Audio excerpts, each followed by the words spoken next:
night on the south today. Sighs of relief in central Otago after the driver of a car which plunged into a river is safely found. Groundswell New Zealand is delivering its petition against the government's Three Waters scheme to a southern mayor. And major players in the south are hurting as more than $150,000 is being wiped from education budgets.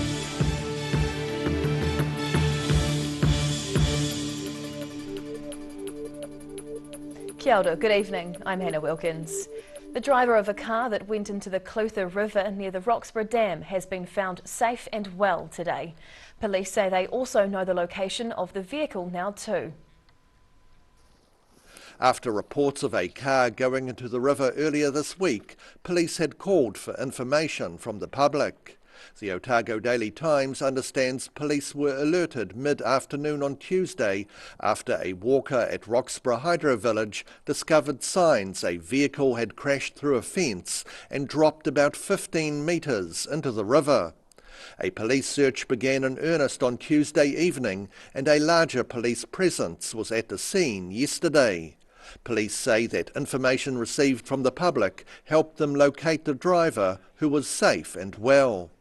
Police are satisfied the driver was the sole occupant of the vehicle, which was located in the river today. There's no word of any recovery of the car, thought to be a Subaru station wagon. In Roxburgh, the south today. Groundswell New Zealand protesters drove their tractors to the Gore District Council today, delivering 2 petitions to the local mayor. They're calling for the council to stop funding local government New Zealand and also asking for a referendum on Three Waters. They came to town with their tractors again. Groundswell NZ protesters were back in Gore with the organisation's co-founder Laurie Patterson presenting a petition to Mayor Tracy Hicks asking the Gore District Council to stop funding local government New Zealand, plus a second petition asking the council to hold a referendum regarding Three Waters. Co-founder Bryce McKenzie says he's pleased with the number of people supporting a call for change. I think there was 400 to 500 on each petition, may have been more. I'd never actually counted them up, but yeah, there was a good number of signatures. The Mayor promised a petition will be added to a council meeting agenda and the points raised will be considered in depth.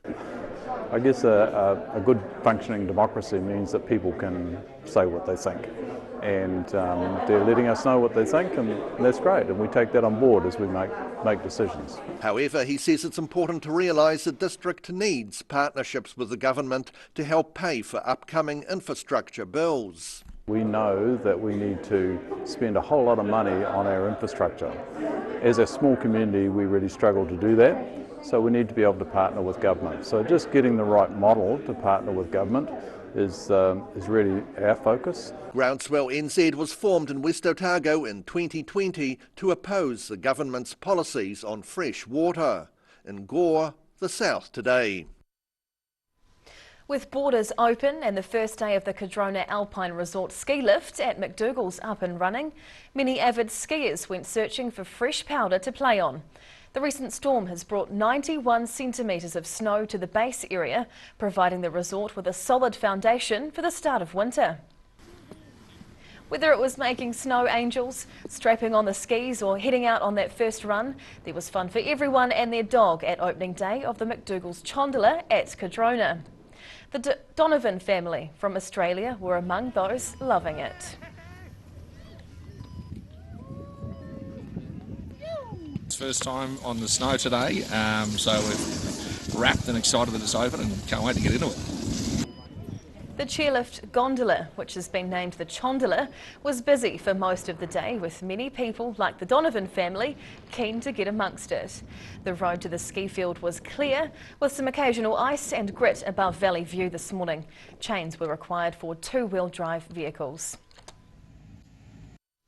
The Ministry of Education is cutting funding to at least 2 Dunedin organisations to the tune of more than $150,000.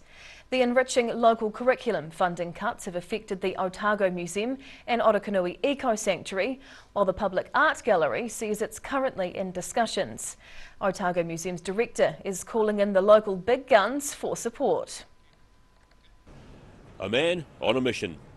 Otago Museum Director Dr Ian Griffin isn't taking an $80,000 cut to its educational funding lying down, calling on local members of Parliament to try and sway Education Minister Chris Hipkins. But I'm hopeful that our local politicians will come to the aid of the museum, because obviously we think this service is really much needed, and certainly in an age where science and technology and engineering and maths and the arts are so important. There's a lot of evidence that shows that coming to a museum as a school group really can influence career choices. Dr Griffin says the funding has been in place for about 20 years, and he's baffled as to why the Ministry of Education has chosen to cut it now. He says, like with the Eco Sanctuary, the funding helped with school visits, which he says they'll now have to charge for, although he admits the costs may be prohibitive for some schools. And the impact on the museum is that rather than having free admission for local schools, for the education programme, we're now going to have to introduce a charge of about $10 per head. He says the Ministry of Education's decision is short-sighted and cites international evidence which proves many people learn from hands-on programs instead of in a classroom. Well, there's an American researcher who's published, John Falk, who published a really important paper that says that 95% of the learning you do in your life is outside the classroom. And places like museums are incredibly valuable for offering learning opportunities. And you're absolutely right, people don't all learn just by reading things. Some learn kinesthetically, some by sound, some by touch. For the Dunedin Public Art Gallery, it's understood the funding helped community art programs. The gallery says it's currently in discussions about the funding it receives. In Dunedin, the South Today. Whai Yakane, still to come on the South Today. Put the wetsuit down, the annual polar plunge at St Clair isn't going ahead. And we'll look into the protection of journalists at home and abroad in today's Global Insight.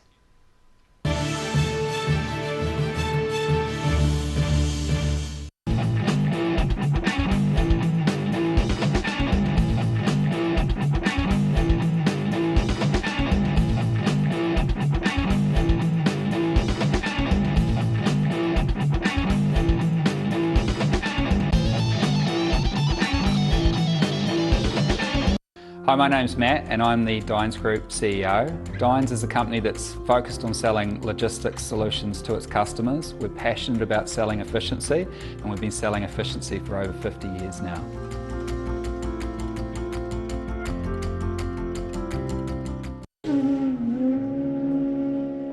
Every day the team at Gillian supports grieving families at their time of need. From answering your questions to organising a farewell that reflects the wishes of your loved one. We can help. Call Gillian's today.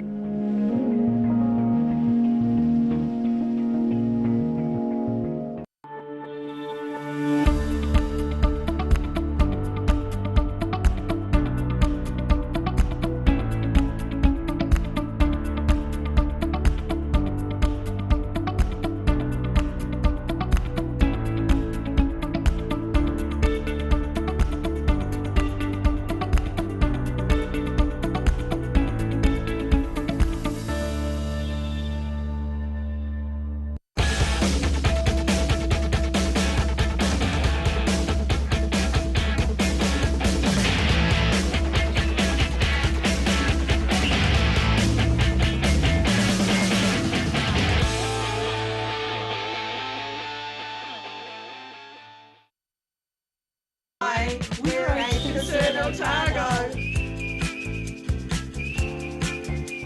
Age Concern Otago hosts a multitude of social activity, including Interwalks. If you're at risk of developing melanoma skin cancer, you owe it to yourself to have a mole map. Mole Map is coming to your area. Phone today to make an appointment. It could save your life. Every reason, every season, we're proud to dress the region. Alex Campbell Menswear, it fits. Living Well Disability Resource Centre, a not-for-profit charitable organisation and your one-stop shop for information and resources to help you retain independence. We offer a wide range of assistive products from jar openers to mobility scooters and provide assessments for Total Mobility, the half-price taxi scheme. Come and see the friendly team. You'll find us on the corner of George and Bath Streets, ground floor of Burns House.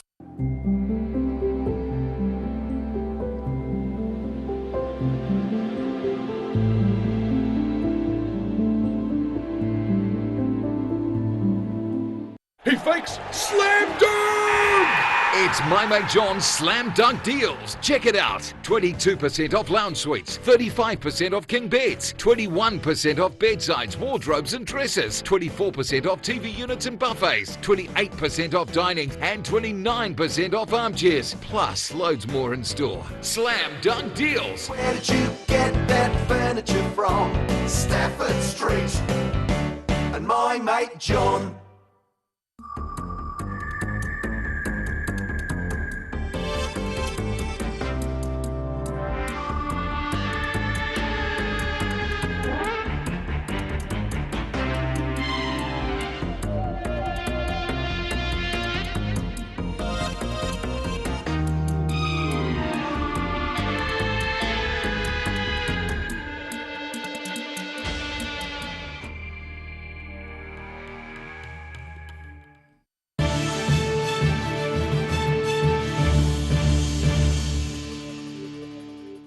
Tēnā, welcome back. The cattle disease Mycoplasma bovis, which was thought to be almost eradicated, has been detected at another mid-Canterbury property. Last month it was believed the infection had only been isolated to one property, the 5-star beef feedlot near Ashburton. The government undertook a 4-year mission, spending more than $220 million in compensation to farmers whose cattle needed to be slaughtered. The infected property was detected through the bulk tank milk surveillance program and reported to the Mycoplasma bovis program. It brings the number of infected properties to 2. At its peak, more than 270 farms have been found to have the disease and more than 176,000 cows have been culled. The St Clair Beach Polar Plunge has been postponed because the area has become unsafe to access. The annual event, which sees people rushing into the cold ocean in winter, was due to be held this Sunday. The St Clair Surf Lifesaving Club says there's no safe way to access the beach after recent weather eroded a lot of sand away. And the New Zealand firefighters' strike means no access to a warm water fire engine, an important safety feature to warm people up afterwards if they need it. It's hoped the event will be held soon once the access issue is sorted out. In today's Global Insight, Professor Robert Patman says liberal democracies need to do more at home and abroad to protect journalists. The international affairs commentator says politicians in democratic countries need to ensure any mistreatment of journalists in conflict zones is not tolerated. Holding power to account can be a dangerous job. On average, around the globe, 93 journalists are killed every year. The most recent was Palestinian-American journalist Shireen Abu Akleh, who was killed in the Israeli-occupied West Bank on May 11. Welcome, Robert. Morena, Bruce. What does the death of Abu Akleh tell us about the dangers that journalists face in conflict zones today? I think those dangers are probably greater than ever. We have about 31 conflicts going on in the world at the moment, and about 30 of those are what might be described as intrastate conflicts or conflicts within the boundaries of established states. Shireen Abu Akleh's death, I think, highlighted the fact that for Palestinians covering the Israeli occupation of the West Bank, it's very dangerous indeed. Since 2000, for example, more than 30 Palestinian journalists have been killed, and there's been very little accounting. That is, that very few people held responsible for their deaths. Shireen Abu Akleh was a high-profile American-Palestinian journalist. The circumstances of her death were also sobering. She had a bulletproof jacket on, she had a helmet, a military-style helmet on, and she had press written in white on both her bulletproof jacket on both the front and the back. She was killed by a bullet which was clearly targeted because it was just beneath her ear. At her funeral, 2 days after, the Palestinian flags came out during her funeral, and the people carrying the casket were actually attacked by Israeli police. You may have seen some of the scenes on TV, which shocked many people around the world. In fact, at one point, the casket was nearly dropped. What can liberal democracies do to protect journalists around the world? I think the first step is they've got to uphold the journalists' protection at home. That is to say, they shouldn't be singled out by politicians as enemies of the people, or, if you like, responsible for media frenzies. Politicians should not, if you like, denigrate journalists within a democracy. But more importantly, I think particularly in war zones where journalists are killed in suspicious circumstances, it's incumbent on democracies to demand full and transparent independent inquiries. We've seen with the case of Shireen Abu Akleh and also in the case of Mr. Khashoggi. In both occasions, the American government has been rather reticent about demanding a full accounting of the deaths of these two journalists.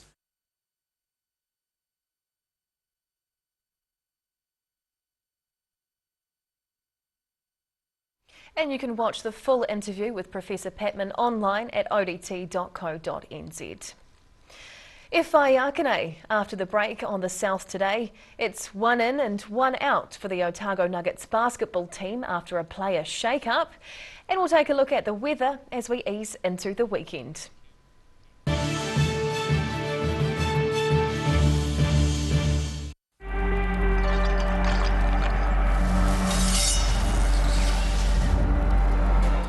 Drop when you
every season, we're proud to dress the region.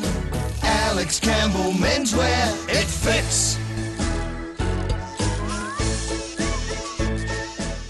If you're at risk of developing melanoma skin cancer, you owe it to yourself to have a mole map. Mole map is coming to your area. Phone today to make an appointment. It could save your life.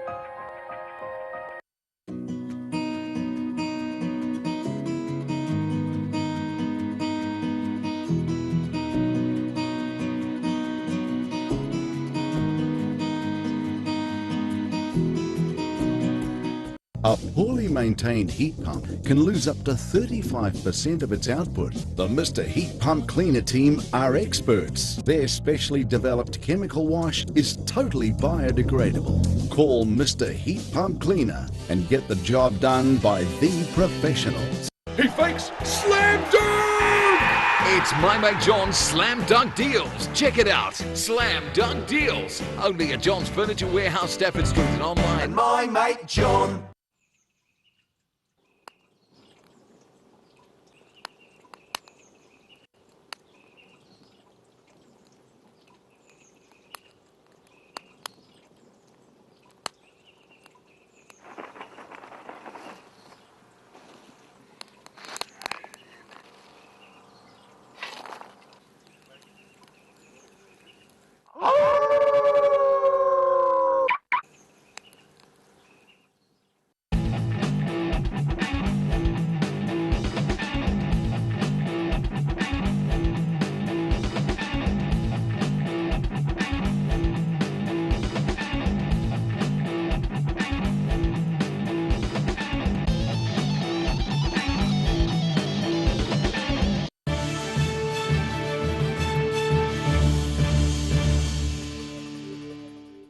Tēnā koe, welcome back. The Otago Nuggets have lost one of their star players, Tahjere McCall.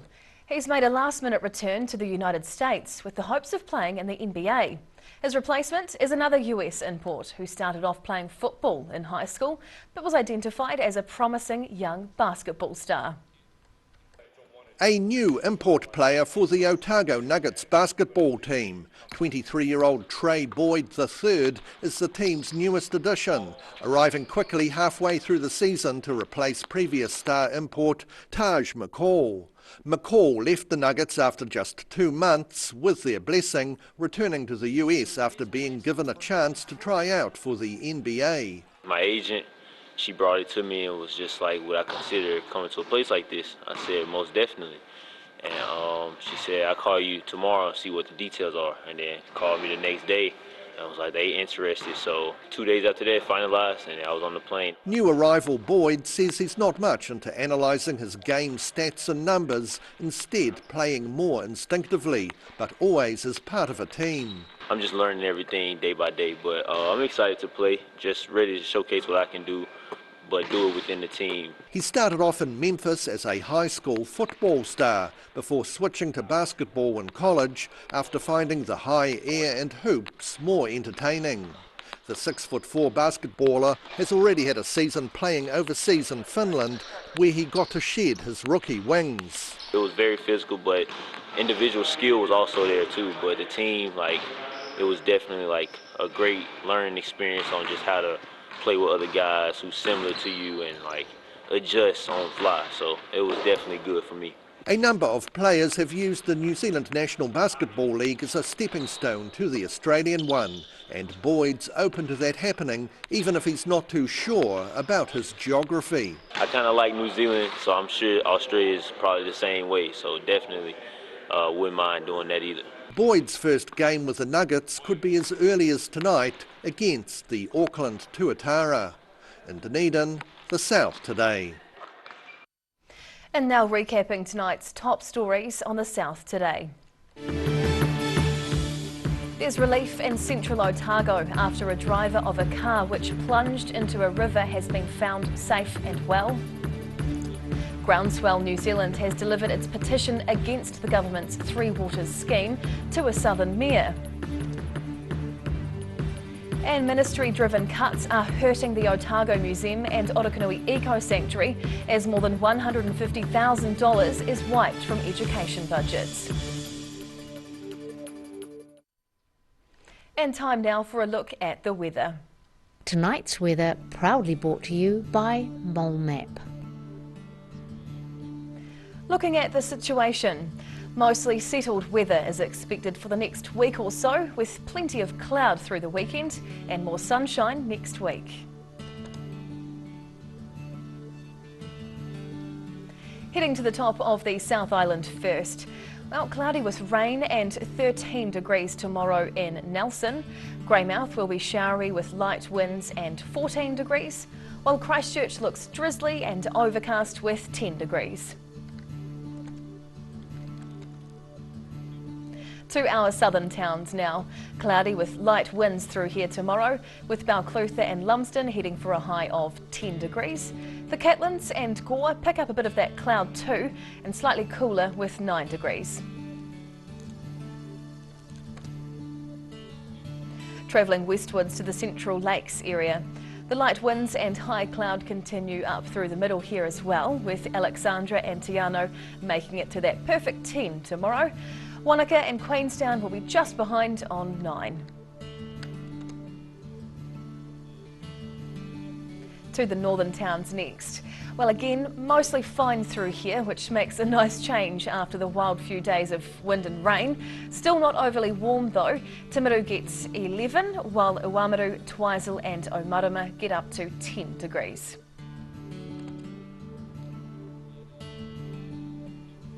Down to Dunedin. It'll be cloudy tonight with breezy southwesterlies as it drops down to 6 degrees. Tomorrow we'll start with low clouds and make way for a sunny day, which will be welcome with open arms. But it won't be tropical though, still chilly. Expect a high of 9 and a low of just 1. Into the weekend, a lot of cloud, sun and gusty southwesterlies, up to 11 with an overnight low of 7 degrees. And now right down to Invercargill. Well, cloud clearing tonight, dropping down to frost-making territory with 0.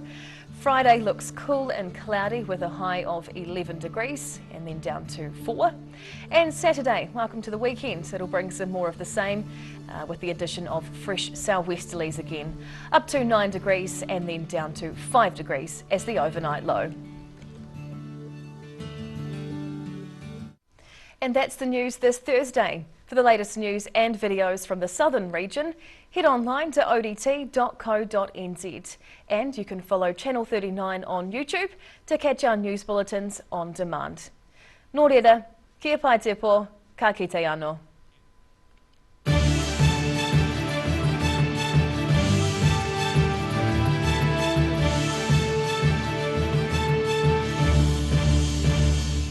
Public interest journalism funded through New Zealand On Air.